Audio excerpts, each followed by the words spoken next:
हमारा जो शरीर है वो काफी सारे सेल्स यानी कोशों से बना हुआ है, और कोश के अंदर हमारे डीएनएस रहते हैं। ये बेसिक साइंस सभी को पता है। ये हमारे सेल्स है वो इतनी सारी एनर्जी कहीं ना कहीं से नोइंगली अननोइंगली लेता रहता है। Geopathic stress, environment, gravity, cosmic energy, matter, solar energy, lunar energy, electric energy, microwaves और मैग्नेटिक एनर्जी।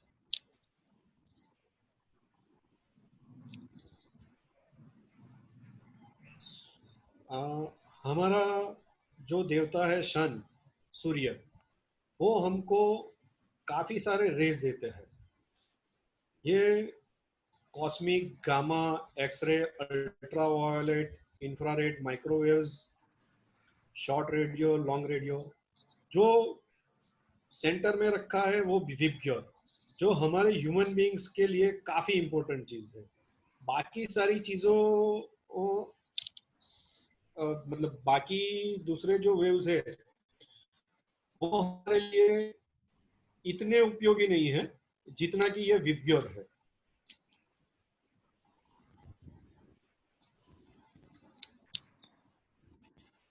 ये वेवलेंथ चार्ट है।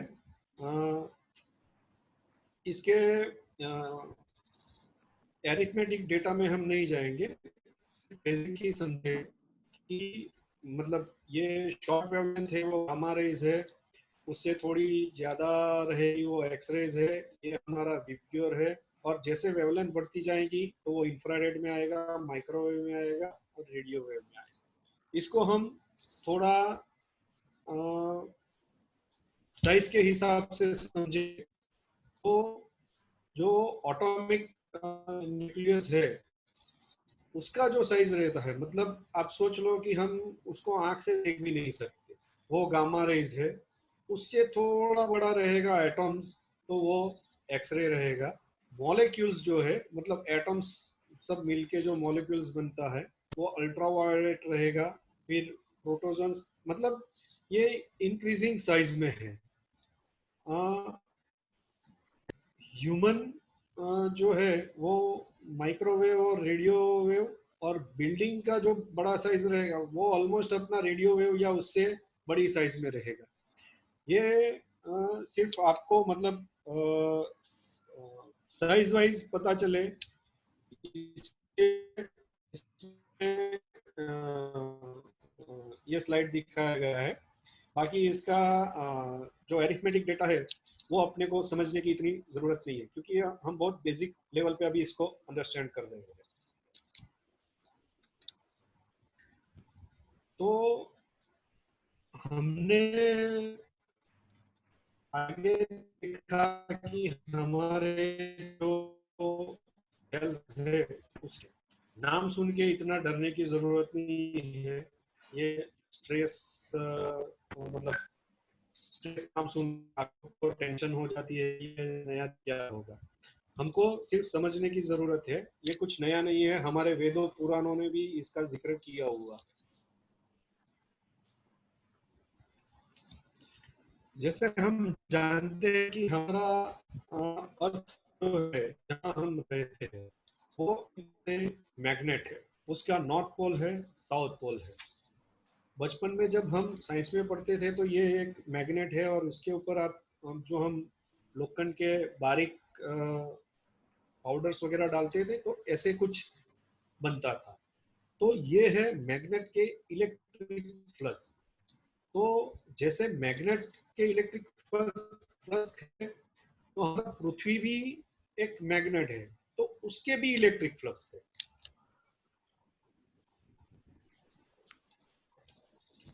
भी ये थोड़ा जियोपैथिक स्ट्रेस क्या है वो समझेंगे। Geopathic stress is a disruption to the earth natural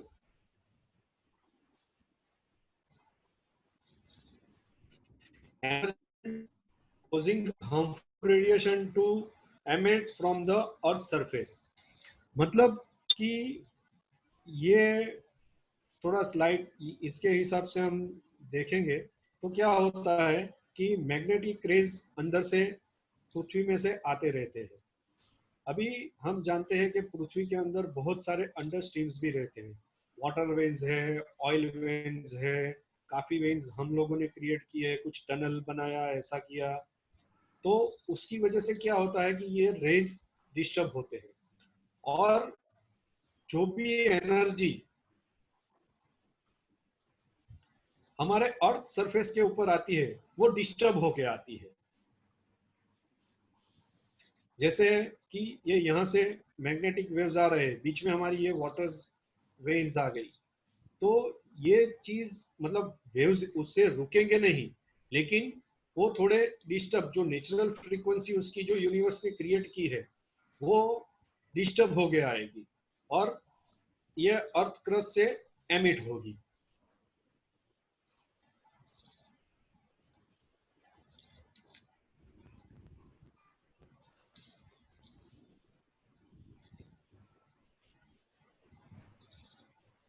ये जियोपैथिक स्ट्रेस को हमको समझने की जरूरत क्यों है? तो effect of geopathic stress on human. Scientists at Dulwich Health Society USA studied over 25,000 people with ill health and concluded that the following groups are geopathically stressed. ये चीज जो है वो आपको गूगल पे भी मिल जाएगी।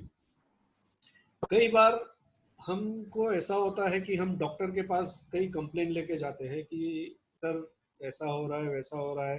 डॉक्टर एक्सरे भी निकालेगा, कुछ भी करेगा, रिपोर्ट सब नॉर्मल आएंगे, क्योंकि कई चीजें मतलब डॉक्टर्स जो काम करते हैं वो हमारे फिजिकल बॉडी पे काम करते हैं, और ये जो साइंस है वो इनविजिबल जो एनर्जी रहती है उसका है।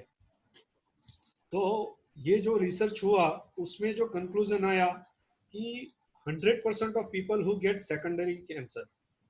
कई बार हम देखते हैं कि भाई लोग ऐसा सोचते हैं कि भाई तम्बाकू खाने से या सिगरेट पीने से कैंसर होता है, लेकिन कई बार जो लोग तम्बाकू या सिगरेट नहीं पीते उनको भी कैंसर होता है।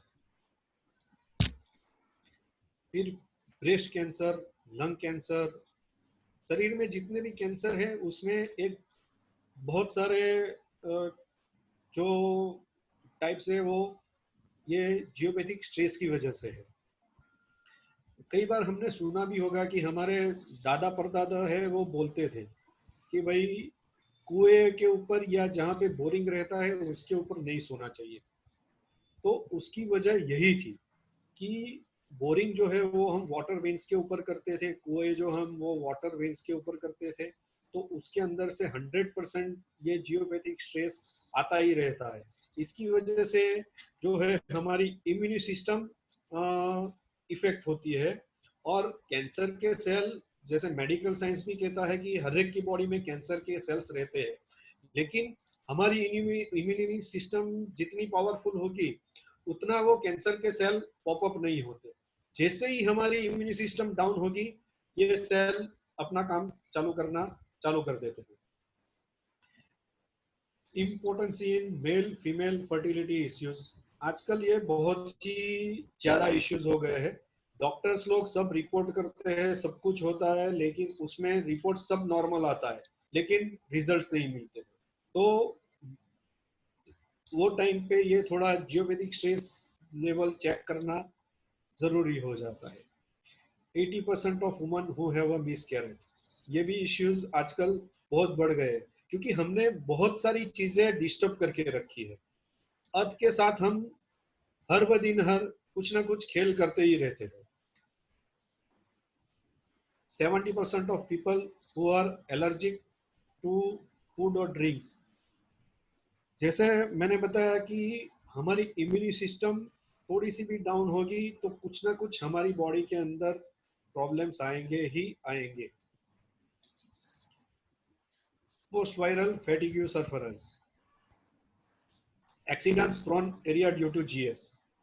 कई बार हम देखते हैं कि पर्टिकुलर जोन के अंदर ही एक्सीडेंट होता है, तो मतलब लोग ऐसा बोल जो पुराने लोग हैं वो ऐसा बोलते हैं कि ये जमीन ही खराब है या एरिया ही खराब है। तो उसकी वजह ये जियोपैथिक स्ट्रेस है। ये जगह पे फ्रीक्वेंसी इतनी हाई रहती है कि जो लोअर एनर्जी वाला कोई आदमी रहेगा वो वहां से पास होगा तो fraction of time, fraction of seconds के लिए उसका माइंड जो है वो कुछ डिसीजन नहीं ले पाता, जैसे ब्रेक मारनी है या साइड लेनी है। तो ये जियोपैथिक स्ट्रेस वो टाइम पे उसकी माइंड को थोड़ा सा फ्लक्चुएट कर देती है। मतलब ये जो भी खेल है आपको भी पता है, एक्सीडेंट फ्रैक्शन ऑफ सेकंड्स का खेल है। तो इसकी एक बड़ी वजह जियोपैथिक स्ट्रेस भी है। Children who are hyper active, unmanageable और लर्निंग प्रॉब्लम्स, ये भी जीएस की वजह से, मतलब ये स्टडी किया हुआ है कि इसके पीछे भी जियोपैथिक स्ट्रेस काफी जिम्मेदार है। ये जीएस वर्ड्स जो है वो हमारे लिए अननोन है, लेकिन अगर आप जर्मनी में किसी को भी जीएस बोलेंगे तो वो तुरंत ही बोलेगा yes I know what is GS. Multiple sclerosis, Parkinson's disease, paralysis disease, ये सब भी जीएस की वजह से होते हैं।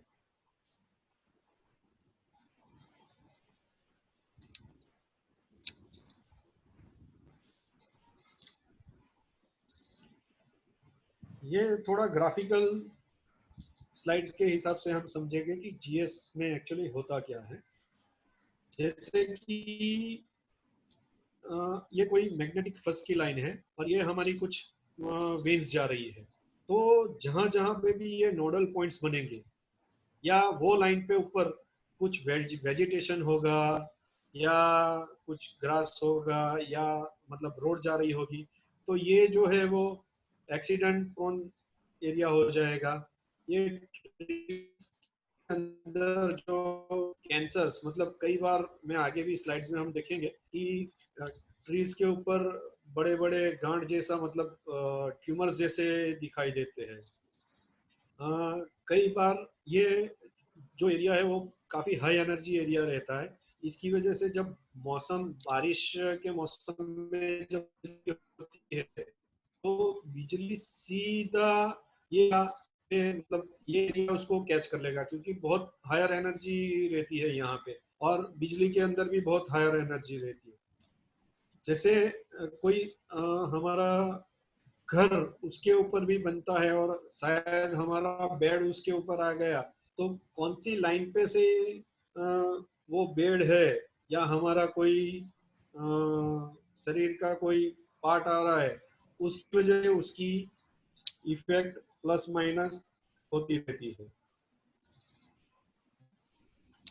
ये देखिए, जैसे ये ऐसे वाटर लाइन कुछ क्रीस क्रॉस हो रही है, तो ये जो जोन्स है जो ब्लू कलर से मार्क किए है, वो एरिया में काफी हाई एनर्जी होगी।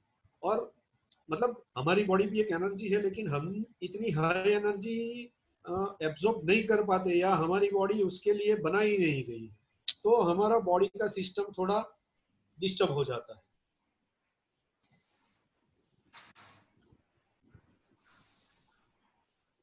जैसे देखिए, ये कोई सेंटर में पॉइंट आ गया या ऐसे कोई लाइन से ऐसे जा रही है जियोपैथिक स्ट्रेस की, तो यहाँ पे हार्ट इश्यू हो सकता है, इनको ब्रेस्ट कैंसर का इश्यू हो सकता है, इनको यूरिनली कोई प्रॉब्लम्स हो सकते हैं। जैसे कई बार हम ट्रीज ऐसे देखते हैं, तो नॉर्मल कोर्स में ऐसा नहीं होता ट्रीज के अंदर। ये है जो है वो ट्यूमर्स है, यानी कि यहाँ पे से कोई ना कोई जियोपैथिक स्ट्रेस की लाइंस गई हुई है। ये जो ट्विस्टेड फॉर्म में उसके क्रस्ट वगैरह रहते हैं, तो वो भी इंडिकेट करता है कि कहीं ना कहीं जियोपैथिक स्ट्रेस प्रेजेंट है। तो देखिए कि इसका अब कितना क्या होगा कि ये इतने बड़े ट्री को भी जो नेचुरली स्ट्रेट रहते हैं उसको भी धीरे धीरे, मतलब एनर्जी लेवल पे उसको मतलब ट्विस्ट करते करते ये फॉर्म में वो ग्रो होता है।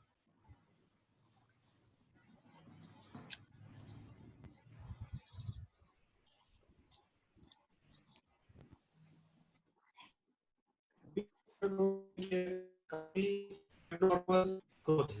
तो जहाँ पे भी कुछ ऐसी चीज दिखाई देगी तो दैट मीन्स कि उसके नीचे से या सराउंडिंग एरिया मतलब उसको टच करके कहीं ना कहीं जियोमेट्रिक स्ट्रेस की लाइन जा रही है। भी देखिए ये ट्यूमर्स, ट्री ट्यूमर्स बोलते हैं इसको, तो ये भी एक जियोपैथिक स्ट्रेस का ही रिजल्ट्स है। तो अभी हम जानेंगे ऑरा और बॉडी चक्रा। ये चीज काफी लोगों ने सुनी होगी लेकिन देखी नहीं होगी। आज हम मैं ट्राई करूंगा आपको समझाने की और दिखाने की। पहले तो ऑरा क्या है वो समझ लेते हैं। Aura is an energy field in and around us. हमारे बॉडी के चारों ओर एक एनर्जी का एक फील्ड रहता है और वो हमारे अंदर से मतलब बॉडी के अंदर से आता है। जो पहले के जमाने में मतलब हम भगवान की फोटो देखते हैं तो पीछे जैसे सर्कल्स जैसा रहता है, व्हाइट कलर पिंक कलर ऐसे सब दिखाते, तो वो वही मतलब ऑरा का उनका रिप्रेजेंटेशन जैसा एक सिंबॉलिक रिप्रेजेंटेशन था। आज हम प्रैक्टिकली भी ऑरा में आपको दिखाऊंगा कि ये एक्चुअली ऑरा दिखती कैसी है। Where is the aura located? Human aura is in and around the physical body. वो हमारे अंदर, क्योंकि ये जो ऑरा है वो कोई फिजिकल फॉर्म में नहीं है, ये एनर्जी के फॉर्म में है। तो हमारे अंदर से वो एमिट होती रहती है और ये हमारा एक तरह से सुरक्षा चक्र भी हम बोल सकते हैं। जितने भी डिसीज है वो ये ऑरा को क्रॉस किए बिना हमारे स्थूल शरीर तक नहीं पहुंच सकता। ऐसा हमारे एंसेस्टर्स भी कहे गए और हमारे वेदों में भी लिखा गया है। हिस्टोरी ऑफ ऑरा एंड चक्रा। ये ऑरा और चक्रा वगैरह जो है वो आजकल की कोई खोज नहीं है। पतंजलि, महर्षि पतंजलि जो बाबा राम की जो ब्रांड नेम है, तो महर्षि हुआ करते थे पतंजलि नाम से। उन्होंने हमारे बॉडी के ऊपर काफी कुछ लिखा हुआ है आयुर्वेदा और उसके ऊपर, तो उन्होंने भी वो चीज डिस्क्राइब किया हुआ है। वैसे ही एक रशियन फोटोग्राफ इलेक्ट्रिशियन थे, उन्होंने एक किलियन कैमरा करके एक इन्वेंशन किया था, तो वो 1939 में हुआ था। तो उसके बाद हमको ऑरा दिखाई देने लगी। नहीं तो पहले के जमाने में लोग देखते थे लेकिन उनके पास उतना पावर रहता था। जैसे आपने कई चीज देखी होगी कि पहले के जमाने में हमारे पास बहुत पावर थे, लेकिन आजकल हम वो स्टेट में रहते नहीं, क्योंकि पहले लोग योगा वगैरह, उनका खाना, उनका जो एक जीवन जीने का एक तरीका था वो सिस्टमेटिक था। बहुत दूर की नहीं बात करूं तो महाराणा प्रताप जी का जो बख्तर था वो ही कई किलो का था, जितना वेट नहीं रहता, फिर भी वो बख्तर लेके वो लड़ते भी थे और घोड़े के ऊपर सवारी करके जाते भी थे। तो आप समझो वो टाइम पे कितनी मतलब ह्यूमन बॉडी के अंदर कितना पावर रहा हुआ होगा। What is the need of understanding aura? ये ऑरा हमको समझने की क्यों जरूरत है? तो our auric energy respond to our thought process. जो हम सोचते हैं उसके हिसाब से हमारी ये ऑरा एनर्जी है वो प्लस माइनस होती रहती है। Hence, through aura reading, we can understand our thought and their impact on the physical existence and human health. तो अगर हम ऑरा रीडिंग जानते हैं या ऑरा के बारे में पता है तो हमको जो डिसीज वगैरह होना है वो पहले से पता चल जाता है। आप मानेंगे नहीं लेकिन बॉम्बे में भी डॉक्टर जीएम शाह करके है, जो मतलब आपको 3-4 महीने पहले ही बता देंगे कि आपको ये इश्यू होने वाला है। वो ऑरा रीडिंग के ऊपर काम करते हैं और खुद मतलब एमएस है, लेकिन उनका ये सब्जेक्ट है तो वो उनकी प्रैक्टिस में वो हेल्प के तौर पे इसको लेते हैं। तो मैंने जैसे बोला कि फिजिकल फॉर्म, फिजिकल बॉडी पे तो डिसीज काफी बाद में आते हैं। पहले जो है वो ऑरिक एनर्जी या ऑरा के ऊपर उसका एक इफेक्ट चालू हो जाता है, बाद में हमारी फिजिकल बॉडी के ऊपर वो आते हैं। तो to understand the core thought process, हम क्या सोचते हैं, कैसा सोचते हैं, उसके हिसाब से भी ऑरा के ऊपर उसका इफेक्ट दिखाई देता है। To understand the strength and weakness of an individual, वो आदमी की क्वालिटी क्या है और वीकनेस क्या है, वो भी हम जान सकते हैं। To assess pre and post therapeutic change and effect of energy therapy on an individual, space energy management, मतलब वास्तुशास्त्र के अंदर भी ये ऑरा रीडिंग वगैरह का यूज होता है।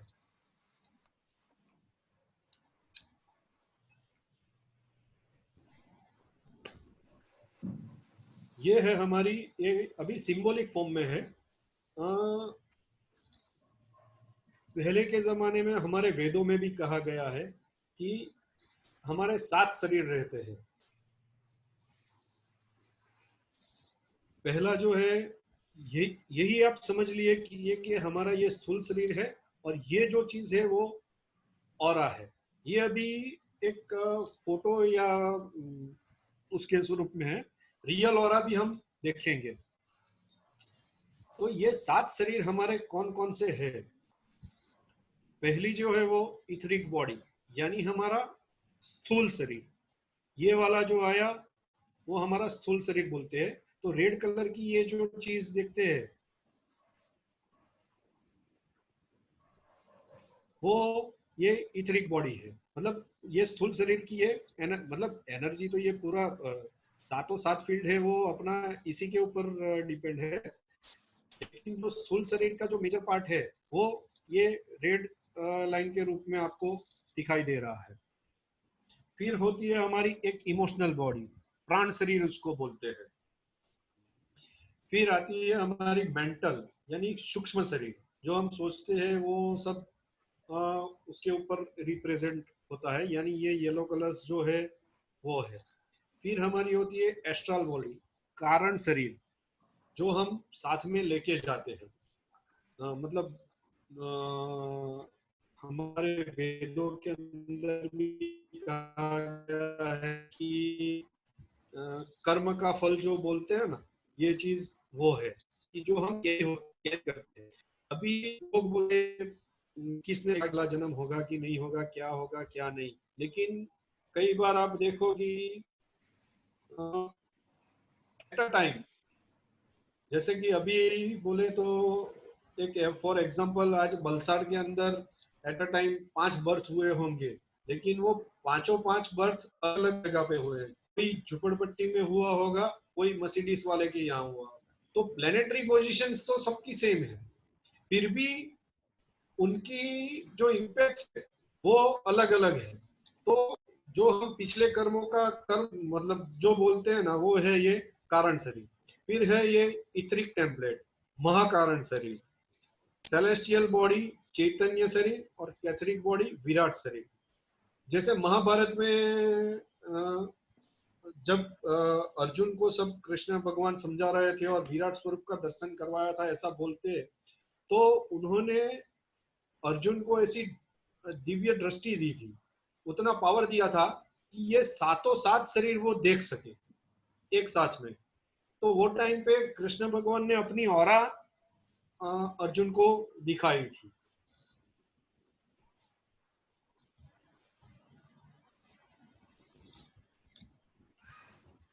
ये ऑरा और अपना थॉट्स का क्या लेना देना है?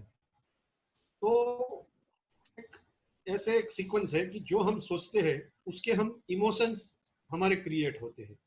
वो इमेज इमोशन से एक एनर्जी एक क्रिएट होती है, और वही चीज हमारी फिजिकल मैनिफेस्टेशन के ऊपर वो दिखाई देती है। ये देखिए, ये रियल ऑरा फोटोग्राफ्स है। ये मेरी ही बॉडी का फोटोग्राफ्स है जो आज से करीबन 4 साल पहले लिया गया था। तो देखिए इसमें ऑलमोस्ट जो विबग्योर है उसके कलर्स है। इसका हम और आगे काफी स्लाइड्स आएंगी, इसमें हम समझेंगे कि कौन सा कलर क्या रिप्रेजेंट करता है क्या। अभी सिर्फ आप ये ऑरा कैसी दिखती है वो देखिए।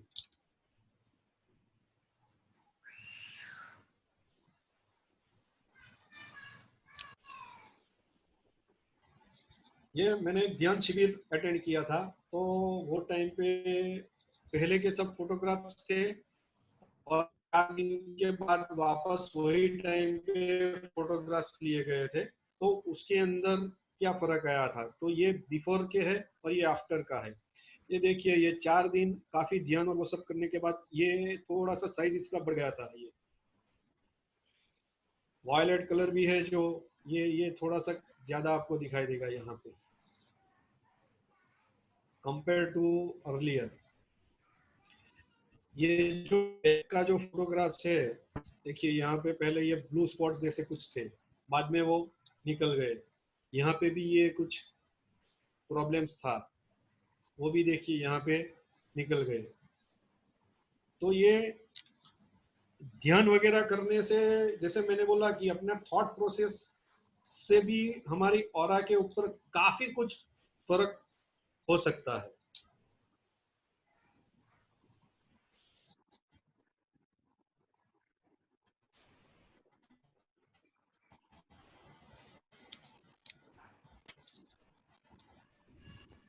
ये देखिए पहला पहले जो है वो ये यहाँ पे कुछ इतनी एनर्जी नहीं थी, ये बाद में देखिए।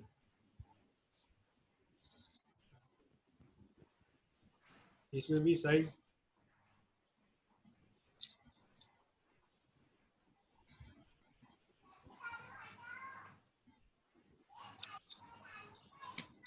ये जो है फोटो वो मेरे गुरुजी का है, नारायण स्वामी। ऐसी ऑरा या ऐसो फोटोग्राफ्स आपको काफी कम लोग होंगे।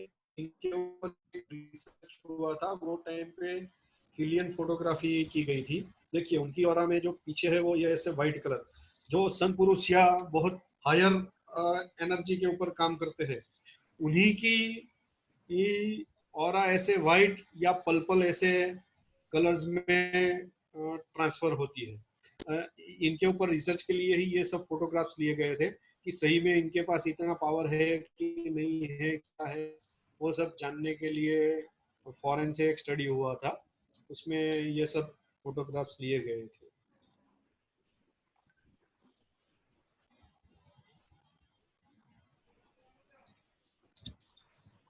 ये जो है वो लिविंग रूम है। मतलब कोई भी चीज, हर एक चीज की, लिविंग या नॉन लिविंग, हर एक चीज की ऑरा रहती है, क्योंकि हर एक चीज मॉलिक्यूल से बना हुआ है। और मॉलिक्यूल्स किससे बना है, तो इलेक्ट्रॉन न्यूट्रॉन प्रोटॉन से बना है। और हम सब साइंस में हमको पढ़ाया गया है कि भाई इलेक्ट्रॉन्स जो है वो हमेशा मूव करता रहता है। तो जैसे ही मूवमेंट आएगी उसके अंदर कंपन आएगा, कंपन आएगा मतलब वाइब्रेशन होगा, और वाइब्रेशन होगा तो कुछ ना कुछ एनर्जी एमिट होती है। यही बेसिक थिंग है कि ह्यूमन बॉडी के अंदर भी ऑरा होगी जो लिविंग है, और नॉन लिविंग चीज है उसके अंदर भी वो ऑरा होगी। हाँ, वो हो सकता है कि अलग अलग होंगे उनके अंदर। मतलब हमारी बॉडी में जो 7 कलर रहते हैं वो हो सकता है कि जो फिजिकल नॉन लिविंग थिंग्स है उसके अंदर वो नहीं रहेगी, क्योंकि उसके अंदर प्राण का एक प्राण नहीं रहते। बाकी माइनर जो मतलब बोलते हैं ना कि हम आंख से नहीं देख सकते, ऐसा वाइब्रेशन या कुछ ना कुछ फ्रीक्वेंसी तो हर एक चीज में रहती ही है। ये भी देखिए एक रूम का फोटोग्राफ्स है, ये बेडरूम है।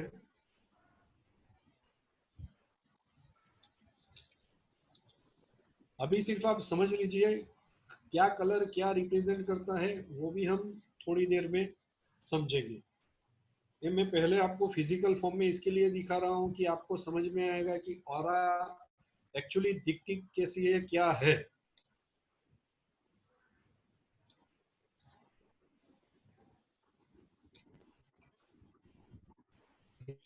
Problem, mobile signal radiation on human aura. बीच में रजनीकांत का नहीं, ये अक्षय कुमार का, जो मोबाइल रेडिएशन के ऊपर था। आजकल हम देखते हैं कि हमारे चारों ओर चिड़िया या पशु पक्षी है वो काफी कम हो गए हैं। तो मोबाइल रेडिएशन एक तरह से ठीक है, हमारी जीवन जीने के लिए वो काफी जरूरी है, लेकिन उसका भी हमारे बॉडी के ऊपर इफेक्ट होता है। जैसे बिफोर यू मोबाइल फोन से और after using 3 minutes mobile phone, पूरा देखिए ऑरा लेवल पे क्या चेंज आया। अभी ये रेड स्पॉट्स वगैरह जो है वो अच्छी चीज नहीं है। हम डे टू डे इसको डिटोरिएट करते रहते हैं। मतलब ऐसा है कि थोड़ा, जैसे आज हमने कुछ सुबह में प्राणायाम किया या कुछ किया तो हमने थोड़ी हमारी एनर्जी बढ़ाई, और आज समझो 3 घंटे के लिए मोबाइल पे बात किया तो वापस हमने डिक्रीज की। तो ऐसे प्लस माइनस करते करते हमारी बॉडी के ऊपर कुछ ना कुछ वो इफेक्ट रहता है।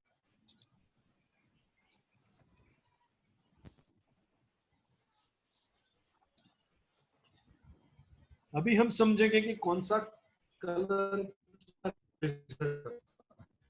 Understanding the meaning of colours out. आपने देखा होगा कि जो फोटोग्राफ थे उसमें दो तरह की, और ये जो, और ये बहुत कुछ ना कुछ एनर्जी रहती है, तो इसका भी रिप्रेजेंटेशन है। तो ये इसको हम इनर ऑरा बोलेंगे, और ये हमारा है आउटर ऑरा।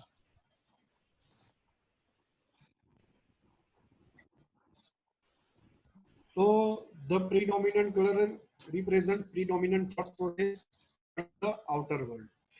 ग्रीन कलर जो है वो एक, मतलब वो सॉल्यूशन फाइंडर या हीलर टाइप का आदमी होगा। वायलेट कलर रिप्रेजेंट करता है वो स्पिरिचुअल सीकर होगा। जैसे मैंने वो गुरु जी का फोटो दिखाया तो उसके अंदर आपका वायलेट कलर ज्यादा आ रहा था। फिर ऑरेंज कलर, तो people who are in the public scrutiny या चैरिस्मेटिक टू ड्रॉ पीपल, यानी अमिताभ बच्चन का अगर ऑरा लेंगे ना तो उसमें मेजर डोमिनेंट कलर जो होगा वो ऑरेंज होगा। येलो कलर यानी ऑर्गेनाइजेशनल थॉट, इंडस्ट्रियलिस्ट या रतन टाटा, या उसका हो सकता है कि और येलो, मतलब मेजर कलर रहेगा। ब्लू कलर की जो ऑरा रहेगी वो, मतलब ऐसा नहीं कि पूरा ब्लू दिखेगा, लेकिन एक डोमिनेंट कलर जो बोलते हैं ना कि मेजर, वो उसके अंदर ऐसा होगा। Blue colour letting other know that I am at peace, मतलब वो आदमी शांति से रहता होगा। पिंक कलर वाला आदमी जो रहेगा वो रेडिएटिंग लव, यानी सबके ऊपर मतलब दया भावना और वो सब, वो हिसाब से जीने वाला आदमी। और red colour tendency to excited, बहुत गुस्से वाला या ऐसा कोई आदमी रहेगा उसके अंदर ये रेड कलर ज्यादा डोमिनेंट होगा।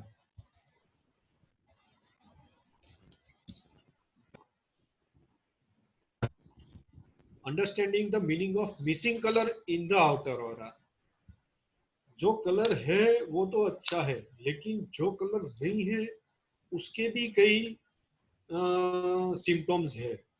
मिसिंग कलर का भी, मतलब हर कलर, हमारी बॉडी जो है वो बैलेंस स्टेट में होना बहुत जरूरी है। ज्यादा कम हो जाएगी तो कुछ नहीं तो आएगा। तो अगर रेड कलर मिसिंग होता होगा तो वो रिप्रेजेंट करता है कि it indicates the need for grounding और need for further interest in material life. मतलब रेड कलर अगर नहीं होगा ना तो वो आदमी हो सकता है कि मटेरियल लाइफ के अंदर उसको, मतलब जो फिजिकल वर्ल्ड है उससे उसको कुछ लेना देना नहीं होगा, या वो बहुत ख्याली पुलाव वाला जो आदमी रहता है ना कि ऐसा कर दूंगा वैसा कर दूंगा, लेकिन ग्राउंड रियलिटी पे वो कोई कनेक्शन नहीं रहता। वैसे आदमी की और अगर रहेगी तो उसमें ये कलर मिसिंग होगा। Orange, it indicates need to enhance charisma of life. कई बार आदमी के लाइफ में से एक झील या जो एक थ्रिल है वो एक निकल जाता है कि ठीक है यार, क्या जीना है अभी, जिंदगी है जी लेते हैं, क्या फर्क पड़ता है। तो एक जो चेरिस्मा है वो लाइफ का, वो कुछ मिसिंग रहता है, तो वो टाइम पे ऑरेंज कलर मिसिंग रहेगा। Yellow, it indicates the need to be go-getter and make things happen in life। तो कुछ ना कुछ आदमी को करना रहता है, कुछ गोल्स वगैरह रहते हैं, तो वो टाइम पे भी अगर वो मतलब ये सब ऑरा फोटोग्राफी या ऑरा रीडिंग करने से वो आदमी को हम हेल्प कर सकते हैं कि कई बार आदमी एक रॉन्ग डायरेक्शन में एफर्ट्स लगाता रहता है, तो उसको अगर थोड़ा सा गाइडलाइन मिल जाए और कुछ उसके ऊपर वर्कआउट कर सके, तो उसका जो भी गोल है या जो विजन है वो फुलफिल हो सकता है। Green colour, it indicates he need for healing.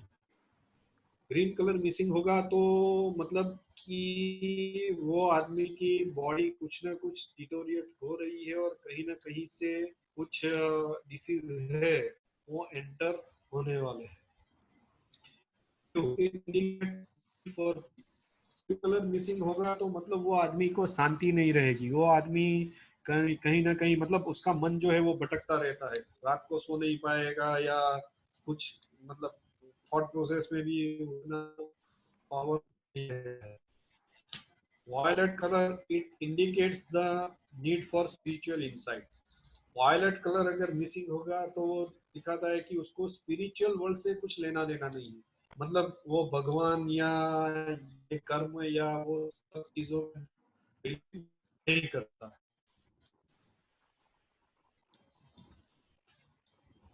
अभी हमने ये जो आगे स्लाइड्स देखी वो आउटर ऑरा के लिए थी। अभी हम देखेंगे understanding the meaning of colours in the inner aura, जो हमारे बॉडी के अंदर है। ये कलर्स जो है वो डिसीज वगैरह जानने के लिए काफी हेल्पफुल होते हैं।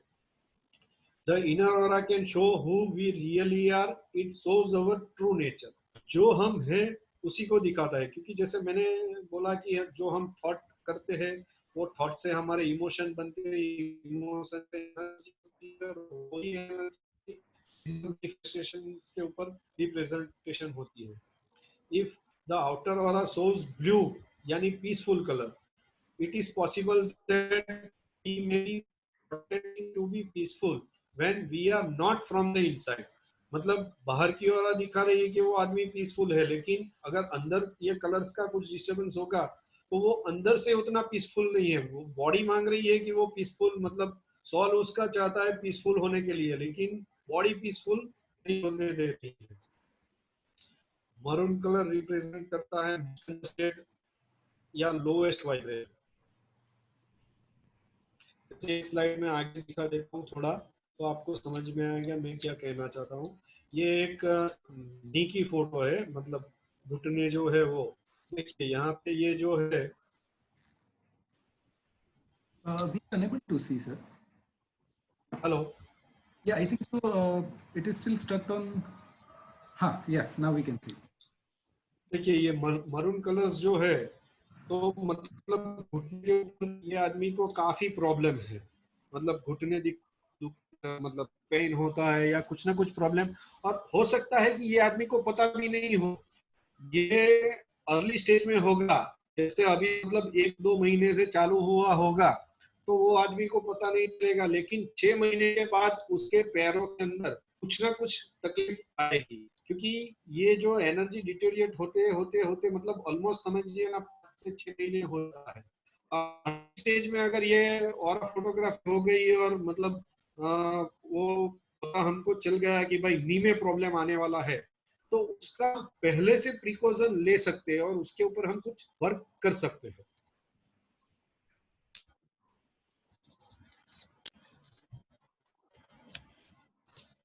तो मरून कलर यानी मोस्ट कंजेस्टेड लोएस्ट वाइब्रेशन, एक थोड़ा लेसर डिग्री, मतलब मरून से ये क्या एक एक कलर में से दूसरे कलर का ट्रांसफॉर्मेशन होता है।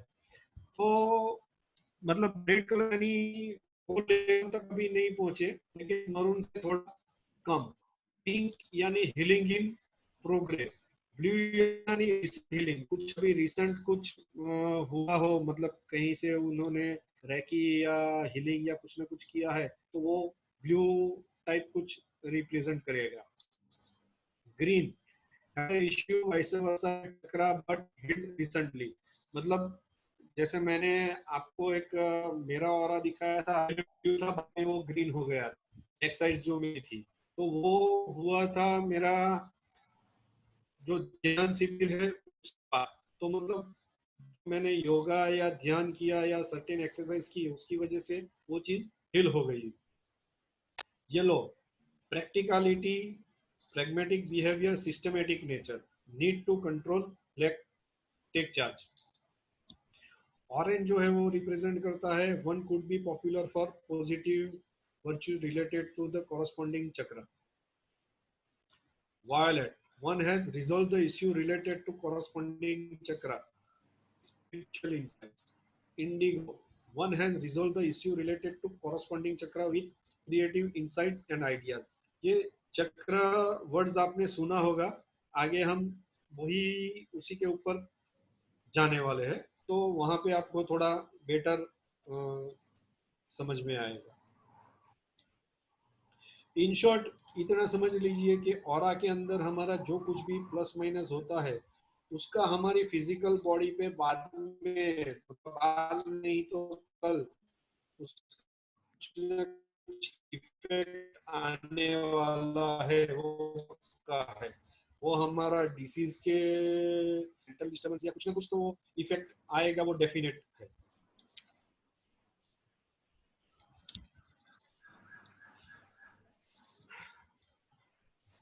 अभी हम आते हैं चक्रा के ऊपर।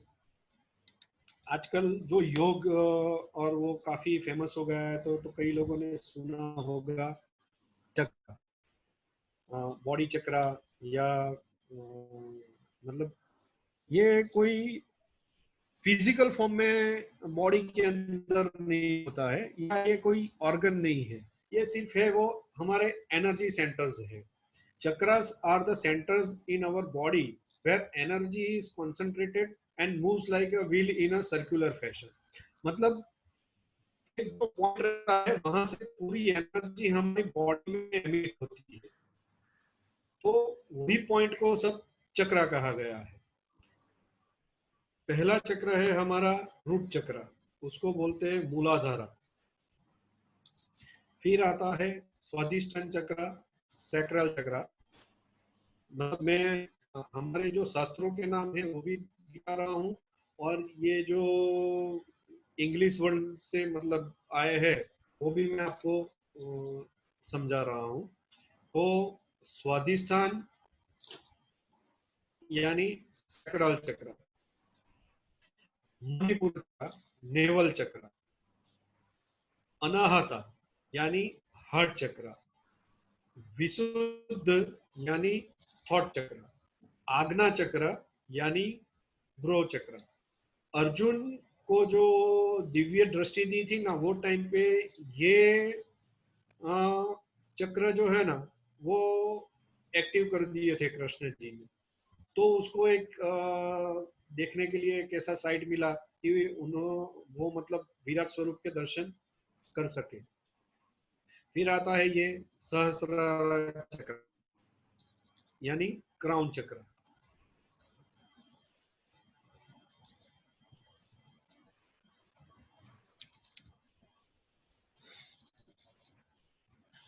अभी ये बॉडी चक्र ह्यूमन कैरेक्टरिस्टिक चक्र तो है, हमारी बॉडी में एनर्जी है, सब कुछ है, लेकिन ये क्या रिप्रेजेंट करता है? तो हमारे बॉडी के अंदर 7 चक्र है। ये हमारा ऑलमोस्ट सेंटर है जो हमारा हार्ट चक्र है, नीचे 3 चक्र है और ऊपर 3 चक्र है। ये जो है वो हमारा मटेरियल लाइफ है जो हम जी रहे हैं, और ये जो है हमारा स्पिरिचुअल लाइफ है जो हमको जो बोलते हैं ना मॉक्स और ये सब शांति और वो सब। तो हमारी लाइफ ये मतलब यहाँ से यहाँ, यहाँ से यहाँ ऐसे मूव होती रहती है। अभी हम समझेंगे कि चक्र का इतना महत्व क्या है? रूट चक्र जो है वो हमारी बॉडी, वाइटलिटी, सर्वाइवल और सेक्स से रिलेटेड है। मतलब ये लेवल पे हमारा अगर चक्र के अंदर कुछ ना कुछ इधर उधर होगा तो ये जो हमारे सिम्टम्स या हमारी बॉडी के ऊपर कुछ ना कुछ प्रॉब्लम्स रहेगा। जैसे रूट चक्र, किसी को पाइल्स की तकलीफ होगी तो मेरे हिसाब से वो उसका रूट चक्र काफी डिस्टर्ब होगा। नेवल चक्र यानी स्वादिष्ठान, सॉरी, स्वादिष्ठान, हाँ, जो नेवल चक्र है वो हमारा इमोशंस, सेंसेशंस और हमारी शेडो लाइफ है। फिर solar plexus, sense of self, ego और will। तो हमारी मतलब बोलते हैं ना कि जो हमें खाना हजम होता है, जो अग्नि रहती है, खाने की भूख जो रहती है, वो ये चक्र से रिलेटेड है। अगर ये चक्र किसी का भी होगा तो आदमी खाना उतना डाइजेस्ट नहीं कर पाता होगा। ये है हमारा हार्ट चक्र, जो लव, एक्सेप्टेंस और अलाउंस जैसे कैरेक्टरिस्टिक रिप्रेजेंट करता है। थ्रॉट चक्र, स्पीच, एक्सप्रेशन और कम्युनिकेशन। लेडीज लोग में ये चक्र का काफी तकलीफ होता है। थ्रॉट चक्र ऑलमोस्ट उनके ब्लॉक रहते हैं, इसी वजह से उनका जो थायराइड का प्रॉब्लम रहता है वो ये ड्यू टू थ्रॉट चक्र। पुरो चक्र यानी आज्ञा चक्र, जो अर्जुन को जो दिव्य दृष्टि दी थी ना, वो यही चक्र उनका एक्टिवेट किया था। यानी विजन, इजी नॉलेज और थॉट। लास्ट में आता है क्राउन चक्र, स्पिरिट, विजडम, ओपननेस। मतलब ये चक्र हमने एक्टिव कर लिया तो समझो कि अपना मोक्ष हो गया।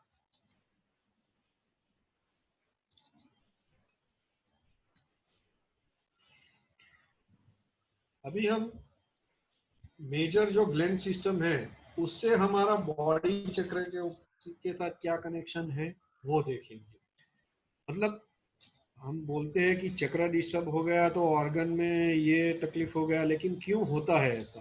तो हमारी जो ग्लैंड सिस्टम है, ग्लैंड सिस्टम मतलब वो एनर्जी सेंटर जुड़ी हुई है, वो ग्लैंड सिस्टम हमारे बॉडी के अंदर जो ऑर्गन रहते हैं उनको एनर्जी कहीं ना कहीं जाते रहे हैं।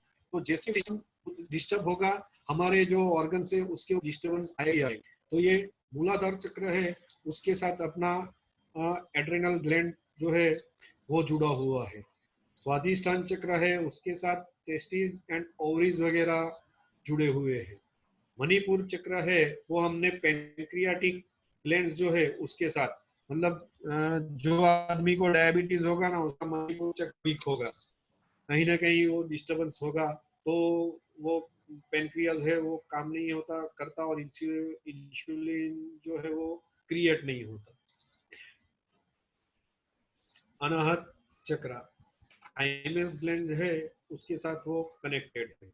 विशुद्ध चक्र यानी थायराइड ग्लैंड, जैसे मैंने बोला लेडीज को ये चक्र काफी डिस्टर्ब रहता है, क्योंकि देखिए मोस्ट ऑफ ऑल लेडीज लोग है वो शादी के मतलब उनको एक रहना था, या वो जो कुछ कहना चाहती है करना चाहती है वो कर नहीं पाती, तो उसकी वजह से भी ये थायराइड के इश्यूज आते हैं। आज्ञा चक्र यानी पिट्यूटरी ग्लैंड्स, और ये सहस्त्राधार चक्र यानी पीनियल ग्लैंड, जो हमारे दिमाग और उससे सब जुड़ा हुआ है।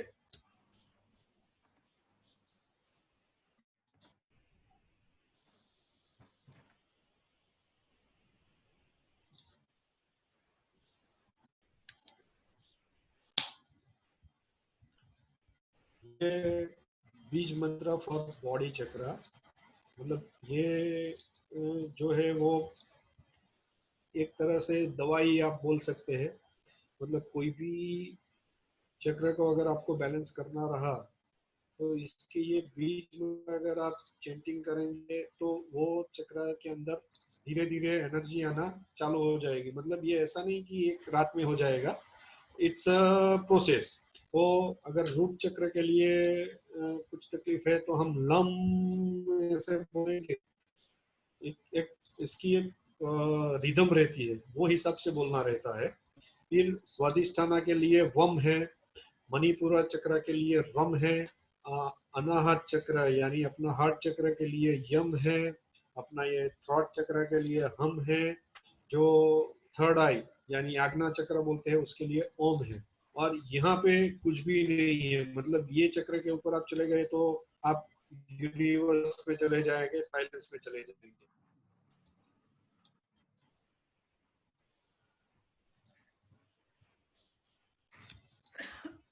अभी ये चक्र एक्चुअली कोई फिजिकल फॉर्म में नहीं देखेगा, वो आपको एक एनर्जी सेंटर्स या एक उसी के फॉर्म में मतलब वो दिखेगा। तो ये देखिए ऑरा फोटोग्राफी में कैसे वो पता चलता है कि उसका जो आज्ञा चक्र है वो ब्लॉक है, क्योंकि कहीं ना कहीं वो ब्राउन और रेड कलर्स वगैरह दिखा रहे हैं।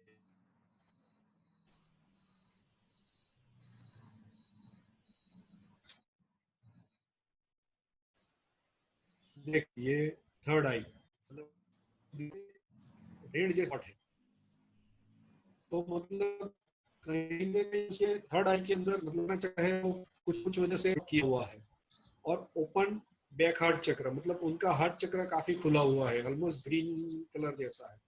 तो ये मतलब ऐसा नहीं कि आप जैसे थॉट प्रोसेस चेंज करेंगे ना तो ये चक्र अपने आप ओपन होने लगेंगे या ब्लॉक होने लगे।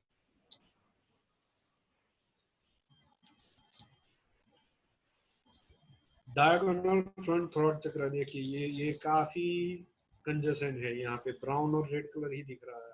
तो ये आदमी जो है ना वो कम्युनिकेशन में इसको प्रॉब्लम होगा, मतलब उसकी जो थॉट है वो कहीं ना कहीं नहीं कर पाता, बोलना चाहता है और का कुछ है ऐसा, कुछ ना कुछ उसको प्रॉब्लम रहेगा। ब्लॉक थाइमस चक्र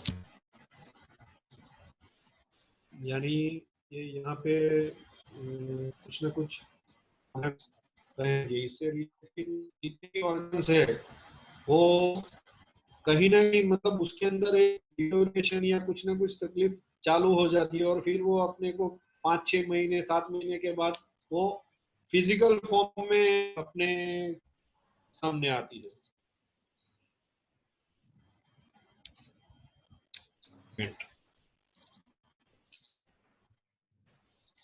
Of what words over water.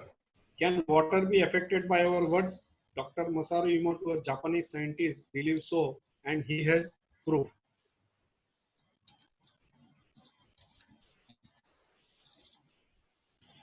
मैं शॉर्ट में समझा देता हूँ कि उन्होंने क्या किया था कि उन्होंने सर्टेन अलग अलग जो है वो वाटर अप्लाई किए, और बाद में उसका एक बहुत हाई रिजोल्यूशन कैमरा और फास्ट फोटोग्राफी से सर्टेन क्लिक्स लिए थे। तो वो क्लिक्स में उन्होंने क्या मतलब वो उन्होंने जो फोटोग्राफ्स लिए थे वो मॉलिक्यूल स्ट्रक्चर्स के लिए थे, जो पानी का जो मॉलिक्यूल स्ट्रक्चर रहता है उसका लिया था।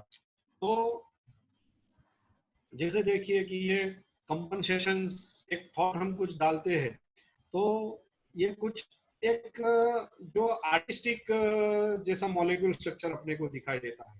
हम किसी को थैंक यू या से बोलते हैं तो आएगा, और वो जो वाटर कैरी करता है तो ग्राफिक्स क्रिएट होंगे, कुछ विजडम जैसा थॉट रहेगा, ऐसे क्रिएट रहेंगे। अब जब हम हेवी मेटल सुनते हैं तो देखिए ये पूरा डिस्टरबेंस रहता है, और कुछ हम नेगेटिव थॉट डालते हैं, आई विल किल यू या यू फुल, तो देखिए पूरा डिस्टर्ब मॉलिक्यूल स्ट्रक्चर है। ये है water before and after Buddha prayer, मतलब पानी के अंदर मेमोरी है वो उन्होंने प्रूव किया। थोड़ा हमारे जो शास्त्र है उसके अंदर भी देखेंगे तो हम पूजा वगैरह करते हैं, वो टाइम पे हमारे से संकल्प करा जाता है, वो टाइम पे पानी यूज, तो वो क्यों होता है? बस वजह यही है कि जो हमारे संकल्प है वो यूनिवर्स तक जाते हैं, जो हमारा पानी लेके जाता है। पहले के जमाने में हमने सीरियल्स में देखा कि ऋषि मुनि भी किसी को मतलब श्राप या देना रहते हैं तो वो मंडल में से पानी निकाल उसको चाच के उसके ऊपर कर देते थे, तो उसको वो श्राप लगता। तो मतलब जो है वो एक तरह से ये एनर्जी ट्रांसफॉर्मेशन ही है। कुछ अच्छा डालोगे तो कुछ अच्छा क्रिएट होगा, कुछ खराब डालोगे तो खराब क्रिएट होगा। देखिए मोजार्ट सिम्फनी का मतलब जो म्यूजिक था, तो वो भी ये काफी प्रैक्टिकल फोटोग्राफ्स थे, और उनको ये सब रिसर्च करने में मेरे ख्याल से कुछ 20 साल तक लगे थे।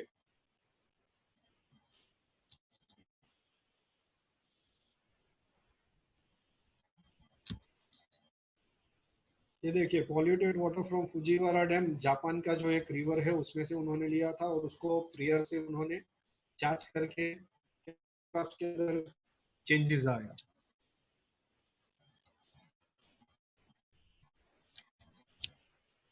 ये एक ऑरा फोटोग्राफी भी की गई थी, बिफोर प्रेयर और आफ्टर प्रेयर। देखिए एक ही पानी है लेकिन दोनों की ऑरा के अंदर कितना चेंजेस है।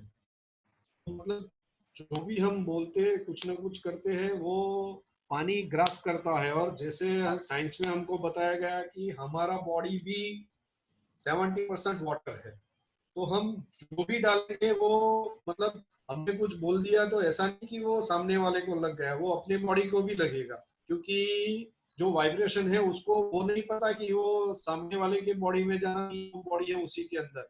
सराउंडिंग जितनी भी चीज होगी और जो उसको ग्रास्प करेगा उसके अंदर वो हिसाब से ट्रांसफॉर्मेशन हो जाएगा।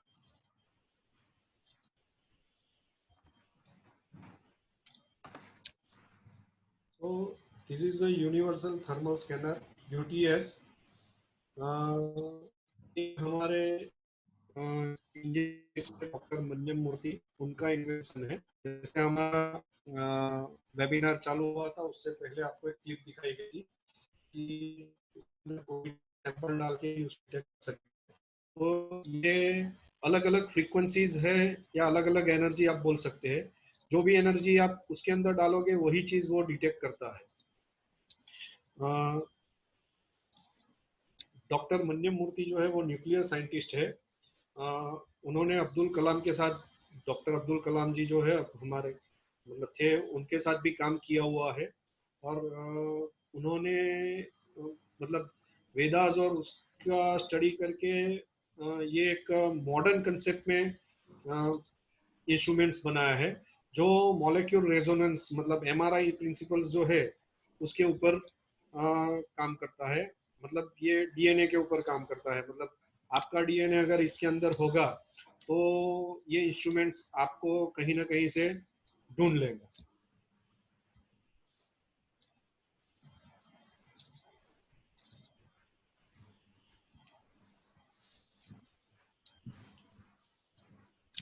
ये दूसरा एक लेकर एंटेना करके एक एंटेना आता है, जिसके ऊपर ये सब फ्रीक्वेंसीज है। ये जो स्केल है वो फ्रीक्वेंसीज है। इसके ऊपर वो कर्सर है, वो सेट करके स्पेसिफिक फ्रीक्वेंसी हम ढूंढ सकते हैं। इसका एक चार्ट रहता है, जो चीज आपको ढूंढनी रहती है उसके ऊपर सेट करके अगर आप इसको यूज करेंगे तो वो मतलब एक उसका मेथड रहता है।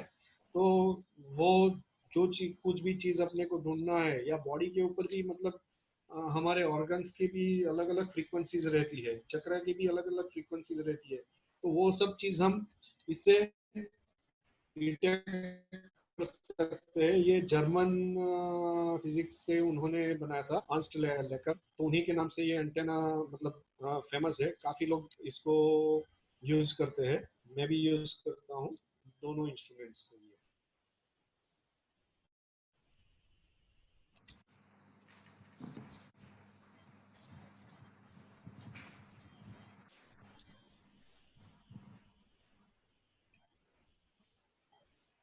हेलो।